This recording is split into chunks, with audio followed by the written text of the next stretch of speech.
this evening on events in the central city of Dnipro in Ukraine. A missile has struck a multi-storey residential building, injuring 3 people. Those are the early reports. So you can see here the pictures from the aftermath of the incident. This is from local media.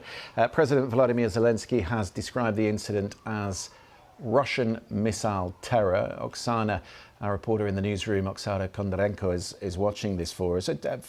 Before we talk about the building, because you gave us some information about that just about 20 minutes ago, what sort of reaction are we getting from President Zelensky? Oh, President Zelensky has used very strong language to the Russian side, and just to tell you, he said that they will be taken to an account to this terror, missile terror, as he called it, as you mentioned. And this is quite unprecedented because President Zelensky himself has published the video from the Dnipro attack site, and normally Ukrainian authorities are being very, very cautious and careful about these things. They ask people not to report, they ask eyewitnesses not to publish anything on social media, and the fact that President Zelensky himself has published it, it means that it is a big, big, big deal. And currently he is talking to all the local authorities and taking situation under his personal control.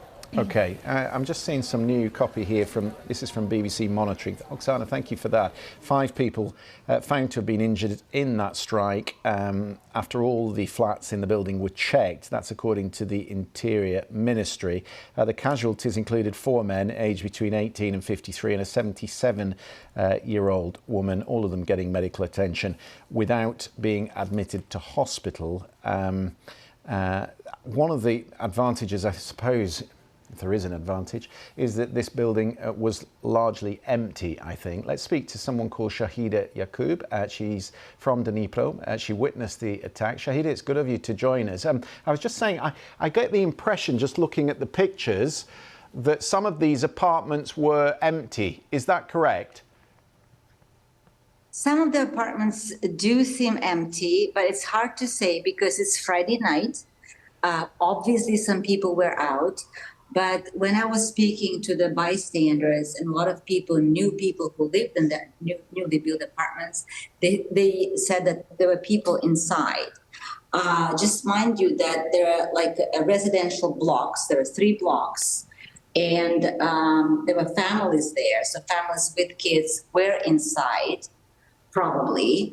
But because of Friday night, a lot of people might have been out. So that's one of the things which we were discussing. What is truly shocking about this, Shahida, is the recklessness and the sort of the lack of care for anybody, any residents in the city, and it probably tells us that actually the Russians really don't care where they're firing these missiles, and they don't have missiles that are accurate.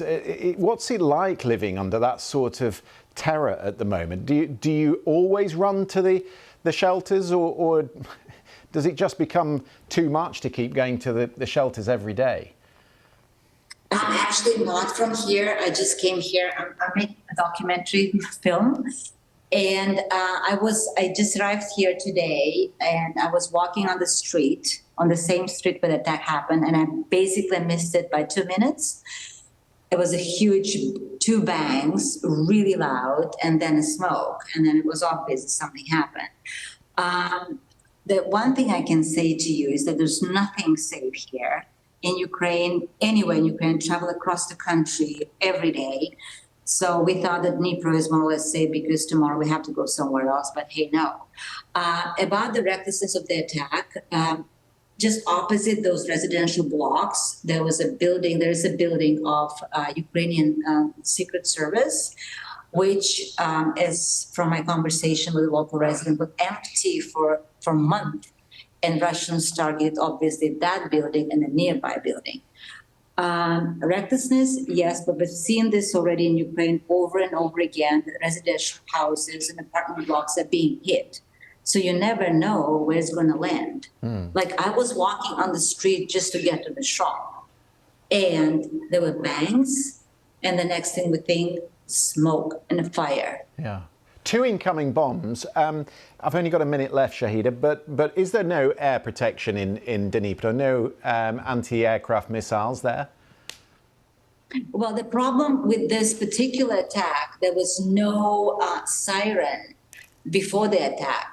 I think the Russians were using something, a ballistic, I'm not a weapons expert, but something which the anti-aircraft defense couldn't notice before it happened, because there were 2 strikes and then 2 minutes later we had the siren.